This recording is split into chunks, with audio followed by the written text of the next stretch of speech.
think we have some ability to find businesses where we don't think change is going to be very important. It is a huge development. IBM is a tech company, and you don't buy tech companies. Why have you been buying IBM? They're both huge companies. They make lots of money. They earn fantastic returns on capital. Is that a mistake to buy into IBM?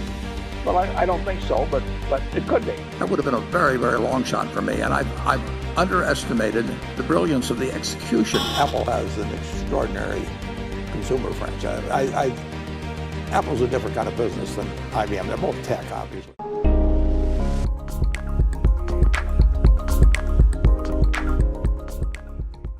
With the internet, I think we're seeing a change that has not been seen in the last 500 years as humans. We haven't seen something that is as dramatic and as profound that's going to come upon us.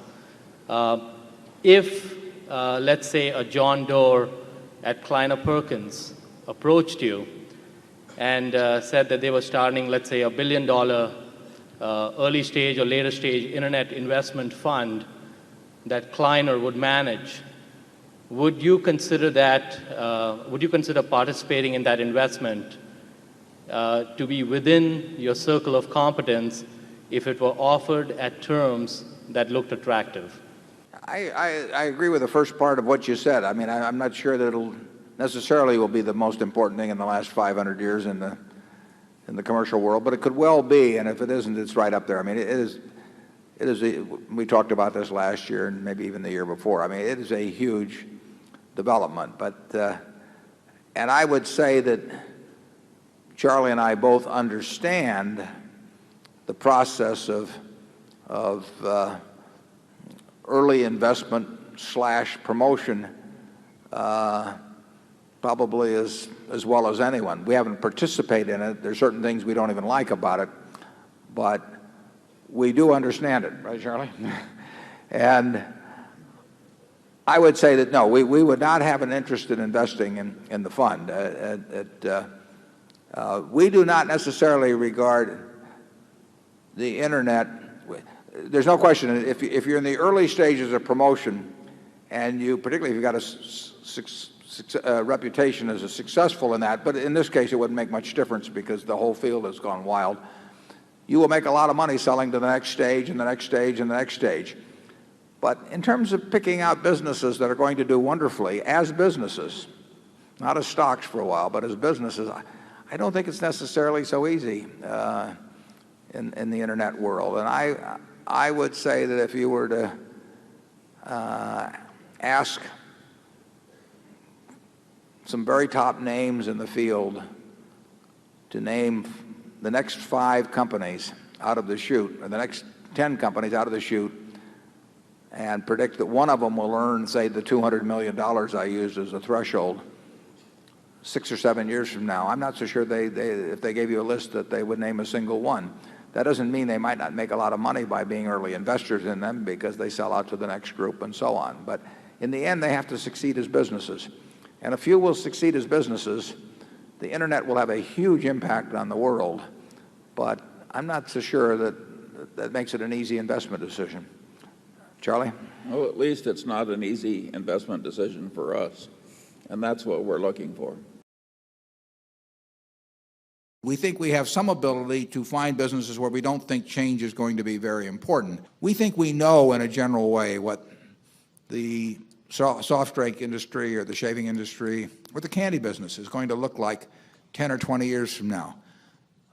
We think Microsoft is a sensational company run by the best of managers, but we don't have any idea what that world is going to look like in 10 or 20 years. Now, if you're going to bet on somebody that is going to see out and do what we can't do ourselves, I'd rather bet on Bill Gates than anybody else. But I don't want to bet on anybody else. I mean, in the end, we want to understand ourselves where we think a business is going. And if somebody tells us the business is going to change a lot, in Wall Street they love to tell you that that's a great opportunity.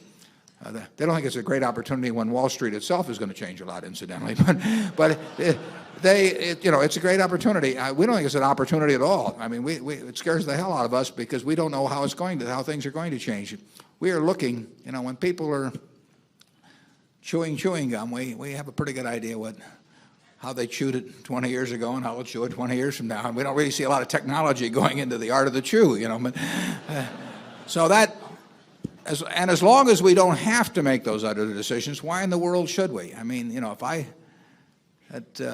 all kinds of things we don't know. And so why go around trying to bet on things we don't know when we can bet on the simple things? IBM is a tech company, and you don't buy tech companies. Why have you been buying IBM? Yeah, well, I didn't buy railroad companies for a long time either. It's interesting. I've had two interesting incidents in my life connected with IBM, but I probably read the annual report of IBM every year for 50 years. And this year it came in on a Saturday, and I read it, and I got a different slant on it, which I then proceeded to do some checking out of. But I read it through a different lens. What's the different lens? Well, What's the different slant? Just like I did with the railroads. And incidentally, the company laid it out extremely well. I don't think there's any company that I can think of, big company, that's done a better job of laying out where they're going to go and then having gone there. They have laid out a roadmap, and I should have paid more attention to it 5 years ago, where they were going to go in the 5 years ending in 2010. Now they've laid out another roadmap for 2015. They've done an incredible job. First, Lou Gerstner, when he came in, he saved the company from bankruptcy.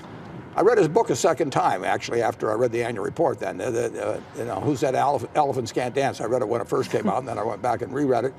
And then we went around to all of our companies to see how their IT departments functioned and why they made the decisions they made. And I just came away with a different view of the position that IBM holds within IT departments and why they hold it, and the stickiness and a whole bunch of things. And also I read very carefully what Sam Palmisano, yes, has said about where they're going to be, and he's delivered big time. Another thing I would say about IBM too is that a few years back they had 240 million options outstanding. Now they probably are down to about 30 million. They treat their stock with reverence, which I find is unusual among big companies. They are thinking about the shareholder. Does this mean that this is a new era and you're going to be looking at a lot of tech stocks? And I guess chief among them, would you consider Microsoft? Well, Microsoft is a special case because Microsoft is off bounds to us because of my friendship with Bill. And if we spent 7 months buying Microsoft stock, and during that period they announced a repurchase or increase of the dividend or an acquisition, people would say, you've been getting inside information from Bill. So I have told Todd and Ted, and I apply it myself, that we do not ever buy a share of Microsoft. I think Microsoft is attractive, but we will never buy Microsoft. People would just assume I knew something, and I don't. But they would assume it, and they would assume Bill talked to me, and he wouldn't have. But there's no sense putting yourself in that position. But I can say I've never met Sam, but I can't say I've never met Bill. But does this change the rules of the game that you would actually look at technology stocks? I look at everything, but most things I decide I can't figure out their future. Warren, their economic future. This is and more I of decided, do you look at this more as almost a service company now, rather than a hardware software company? Though it's almost not. It's not high tech anymore. Almost. It's a company that helps IT departments do their job better. And if you think about it, I don't want to push the analogy too far because it could be pushed too far. But we work with a given auditor, we work with a given law firm. That doesn't mean we're happy every minute of every day about everything they do, but it is a big deal for a big company to change auditors, change law firms. The IT departments, we've got dozens and dozens of IT departments at Berkshire. I don't know how they run. I mean, but we went around and asked them, and you find out that they very much get working hand in glove with suppliers, and that doesn't mean things won't change, but it does mean that there's a lot of continuity to it. And then I think as you go around the world, IBM in the most recent quarter reported double-digit gains in 40 countries. Now, I would imagine if you're in some country around the world and you're developing your IT department, you're probably going to feel more comfortable with IBM than with many companies. Given that you're now in IBM, are there any other entrenched leaders in technology that are, to use one of your terms, inevitable in the same way that Coke and Gillette were? For example, is Google inevitable? Is it reminiscent of the advertising agencies you owned in the 1970s, i.e. a toll bridge on all digital spending that's highly likely to keep growing over time? What are the one or two things about Google, for example, that you think are real risks? And what about Apple? Well, those are extraordinary companies, obviously. And they're both huge companies. They make lots of money. They earn fantastic returns on capital. They look very tough to dislodge where they have their strengths. I would not be at all surprised to see them be worth a lot more money 10 years from now, but I wouldn't want to buy either one of them. I do not get to the level of conviction that would cause me to buy them, but I sure as hell wouldn't short them either. Charlie? Well, I think we can fairly say that other people will always understand those two companies better than we do. We have the reverse of an edge, and we're not looking for that. Now he's going to say, isn't the same thing true in IBM? Well, I don't think it is. I think IBM is easier to understand. Yeah. The chances of being way wrong in IBM are probably less, at least for us, than being way wrong with Google or Apple. But that doesn't mean that the latter two companies aren't going to do, say, far better than IBM. I mean, but we wouldn't have predicted what would happen with Apple 10 years ago. And it's very hard for me to predict, what will happen with the next 10 years. There's certainly, they've come up with these brilliant products. There's other people trying to come up with brilliant products, and I just don't know how to evaluate the people that are out there working either in big companies or in garages that are trying to think of something that will change the world the way they have changed it in recent years. Is that a mistake to buy into IBM? Well, I don't think so, but it could be. I mean, we've owned stocks we've lost money in, and sometimes when stocks go down, we're wrong and we sell them, and sometimes we think we're right, we buy more, and sometimes it turns out we are. I mean, the Washington Post stock, it's not in that list because we disposed of most of it, but we have about 100-for-1 profit in it, but it went down by more than a quarter after we started buying it. So we showed a loss in that, but we kept buying it, and the company bought in its stock, and it all worked out very well. On the other hand, I bought Tesco, it went down, and it kept going down, and I was wrong about the company. If I'm right about the company, the stock will do fine, and I love buying more when they go down as well, and when I think I'm right. And if I'm wrong, you sell them out and take a big loss. And we've done that on a few stocks and bonds over the years. More often, we've made even more money because they went down initially. I mean, Berkshire itself has gone down 50% 3 different times since I've been in control of it. And the first time I was able to keep buying, I had some money left from the partnership, and it went from 90 to 40. And that was terrific. I mean, I was buying it. Some friends of mine didn't think it was so terrific. And that's happened 2 times since then. So a stock going down is a good thing unless the company itself is losing value. And sometimes that's the case and sometimes it isn't. I don't think it's the case with IBM, but I could be wrong. Amazon has been hugely disruptive due to the brilliance of Jeff Bezos, whom Charlie earlier called the business mind of our generation. What is your current outlook on Amazon, and why hasn't Berkshire bought in? Well, because I was too dumb to realize what was going to happen.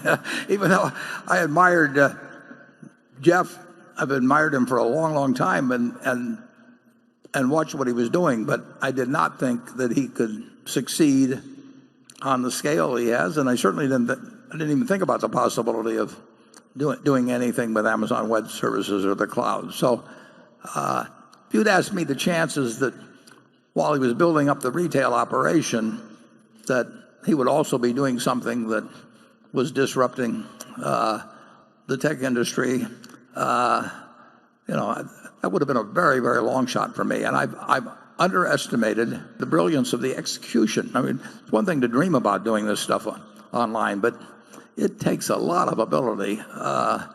And you can read his 1997 annual report, and he laid out a roadmap, and he's done it in spades. And if you haven't seen his interview on Charlie Rose 3 or 4 months ago, charlierose.com, go to and listen to it, because you'll learn a lot. At least I did. So I just plain, it always looked expensive, and I really never thought that he would be where he is today.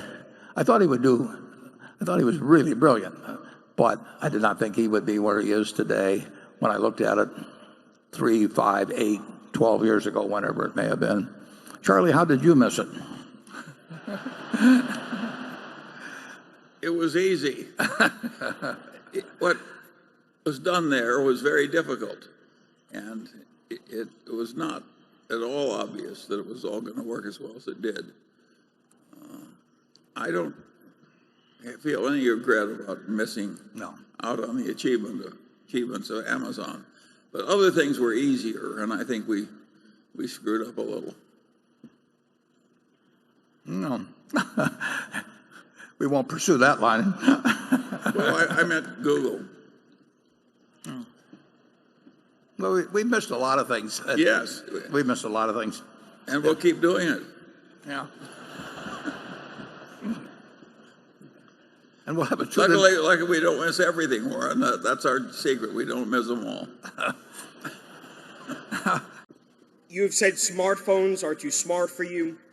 You don't have a computer at your desk. And you've only tweeted 9 times in the last 4 years. It was either that or going to a monastery. Despite this, you've recently been investing, looking, and talking more about tech companies. My question to you, and also to Charlie to comment, is what turned you from the Oracle of Omaha to the tech maven of Omaha? Well, I don't think I would. I don't think I've talked that much about tech companies, but the truth is we made a large investment in IBM. I made a large investment in IBM, which has not turned out that well. We haven't lost money, but in terms of the bull market we've been in, it's been a significant laggard. And then fairly recently, we took a large position in Apple, which I do regard as more of a consumer goods company in terms of certain economic characteristics, although that it has a huge tech component in terms of what that product can do or what other people might come along to do to leapfrog it in some way. But I think I'll end up being, no guarantees, but I think I'll end up being 1 for 2 instead of 0 for 2, but we'll find out. Charlie, I make no pretense whatsoever of being on the intellectual level of some 15-year-old that's got an interest in tech. I think I may have some insights into consumer behavior. I certainly can get a lot of information on consumer behavior and then try to draw inferences about what that means about what consumer behavior is likely to be in the future. But we will find the other thing I'll guarantee is I'll make some mistakes on marketable securities, and I've made them in other areas than tech. So you'll not bat 1,000, no matter what industries you try to stick with. I know insurance pretty well, but I think we probably lost money on an insurance stock, perhaps, once or twice over the years. So you don't bat 1,000. But I have gained no real knowledge about tech in the last, since I was born, actually. Charlie? I think it's a very good sign that you bought the Apple. It shows either one of two things. Either you've gone crazy or you're learning. I prefer the learning explanation. Well, so do I, actually. You sold more of your IBM stake and bought more Apple, according to the latest filings that we had seen. And a question came in from Brandon Carroll that said, first of all, why did you? Well, I was wrong on, at least I felt I was wrong on IBM. Now, I may have been wrong when I sold it to it, but I certainly was wrong when I bought it. I felt that Apple has an extraordinary consumer franchise. Apple's a different kind of business than IBM. They're both tech, obviously, in a major way, and they even have a joint venture, on some things. But I think I understand consumer behavior perhaps better than I do the tech business. Wouldn't take much to beat it. And I liked it. I like Tim Cook very much. I like their policies. I see how strong that ecosystem is to an extraordinary degree. I mean, I look at my grandchildren, my great-grandchildren, and everybody in the office. I mean, their families. I talk to the people at the Furniture Mart. When the 10 hadn't arrived, nobody goes over to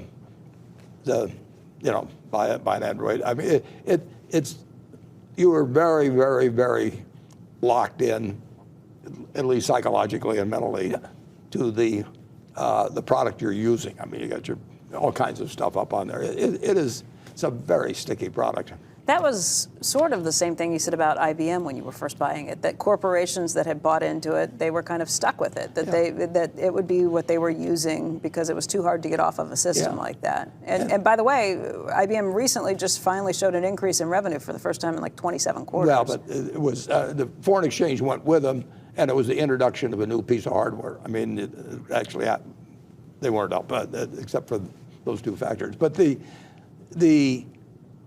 the cloud came along, and one of the most extraordinary things I've ever seen in business is when an unrelated type company, a retailer you can call Amazon at that type, goes into another big industry and sees the future in it, gets into it, and then they gave, and Jeff Bezos would say this, he said it on Charlie Rose show some time ago, he got this amazing runway. I mean, the other players, here are all these 200 IQ people, in that business, and they gave him year after year after year. It wasn't a secret of what he was doing, and he was, in an important way, revolutionizing the industry, and the other people sat on their hands, basically. Wow. This question comes from Vittorio Aguici from Switzerland, who writes in, why in the recent past did Berkshire sell some of the common stocks owned on Apple? If the company is considered Berkshire's fourth jewel, why didn't Berkshire buy more of Apple stocks in 2020? This seems to be counterintuitive. Well, we have 5.3% or something like that now. It's gone up in the first quarter because we bought in our shares, which helps our own shareholders expand their interest in Apple indirectly without laying out a penny. And then Apple's repurchased its shares and just announced another repurchase program. So let's say we look at Apple as a business that we own 5.3%. Now, it's a marketable security, so it shows up as way greater than any other marketable security we have. But of course, if you look at our railroad, as we mentioned, Union Pacific is selling for about $150 billion in the market, and we own one that's a little larger than the Union Pacific and making a little less money, but not much less. So it's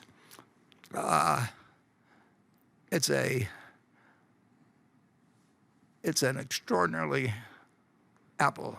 It's got a fantastic manager. Tim Cook was underappreciated for a while. He's one of the best managers in the world, and I've seen a lot of managers. And he's got a product that people absolutely love. And there's an installed base of people, and they get satisfaction rates of 99%. And I get the figures from the Furniture Mart as to what's being sold. And if people come in and they want an Android phone, they want an Android phone. If they want Apple, they want an Apple phone. You can't sell them the other one. I mean, the brand and the product it's an incredible product. It's a huge bargain to people. I mean, the part it plays in their lives is huge. I use it as a phone, but I'm probably the only guy in the country. Maybe some descendant of Alexander Graham Bell's doing the same thing. But it is indispensable to people. And, it costs, car costs $35,000. And I'm sure with some people, if you asked them whether they had to give up their Apple or give up their car, and really make the choice for the next 5 years. Who knows what they do? But and we got a chance to buy it, and I sold some stock last year, although our shareholders still had their percentage interest go up because we repurchased shares. But that was probably a mistake. In fact, Charlie, in his usual low-key way, let me know that you thought it was a mistake too, didn't you, Charlie? Yes. Yeah. I could only do so many things that I could get away with Charlie, and I kind of used them up between Costco and Apple. Incidentally, he probably, he very likely was right in both circumstances. It's an extraordinary business. But I do want to emphasize that in his own way, it's a different way, but Tim Cook is, we see a lot of managers of a lot of businesses, and you're looking at two great ones on both ends here. He's handled that business so well. He couldn't do what Steve Jobs obviously could do in terms of creation, but but Steve Jobs couldn't really, I don't think, do what Tim Cook has done in many respects.